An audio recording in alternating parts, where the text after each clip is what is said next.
Have you ever imagined two sacred beings clashing over the same purpose? That's exactly what happens when devotion and duty collide, putting even the heavens to the test. What happens when the urge to act runs into the wisdom of patience? Get ready to look beyond appearances, because this isn't just a battle, it's a powerful lesson about the hidden strength behind the simplest choices we make in life. Parashurama, known for his fierce devotion to Lord Shiva, shows up with both a mighty axe and a burning desire to see his master. But things take a turn when he runs into a young and determined Ganesha blocking his way. Life's funny like that, isn't it? Sometimes the one standing in your path isn't the enemy, but a guardian of something greater. Ever noticed how the obstacle in your spiritual journey often ends up teaching you what the journey is really about? Ganesha, calm as ever, isn't just doing his job. He embodies someone who truly understands that protecting someone's peace is a sacred act in itself. Think about it. How many times have you held yourself back out of respect for someone you love? Maybe your dad in deep meditation, a grieving friend, or even yourself trying to focus. Holding space is an act of devotion too, because devotion isn't just chasing the divine, it's also honoring the space where the divine is happening.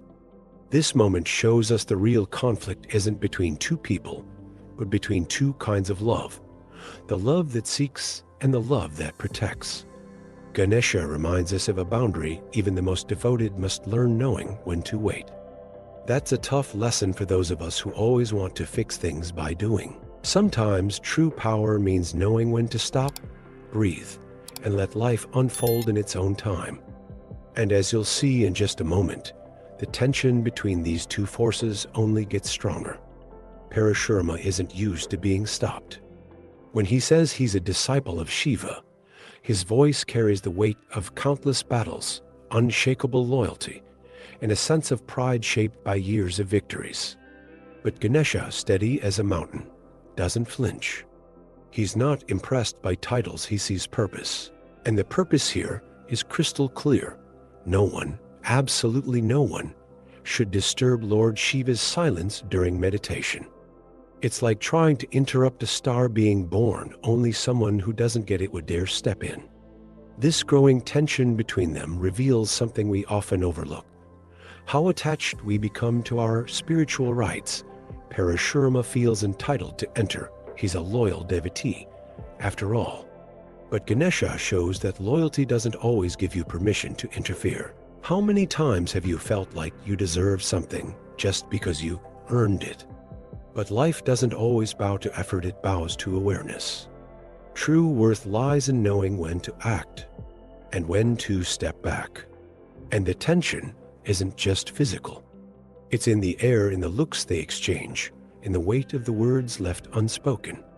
We feel this too in our own lives, like during arguments with someone we love. What seems like a simple no can carry a whole world of meaning. Ganesha says no with the responsibility of someone who carries time itself, while Parashurama pushes back like he's fighting against it.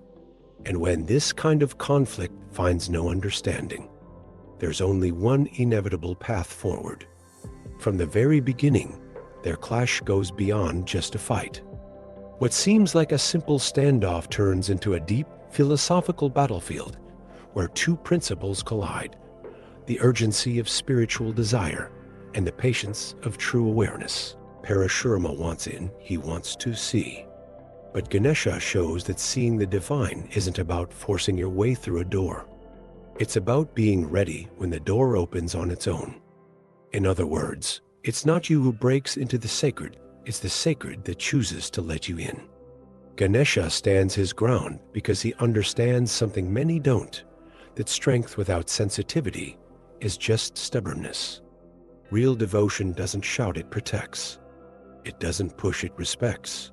And this applies to everyday life too. How many times do we think love means pushing harder?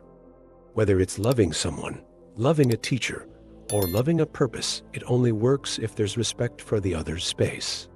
Even the divine needs space. At this point, the battle becomes symbolic.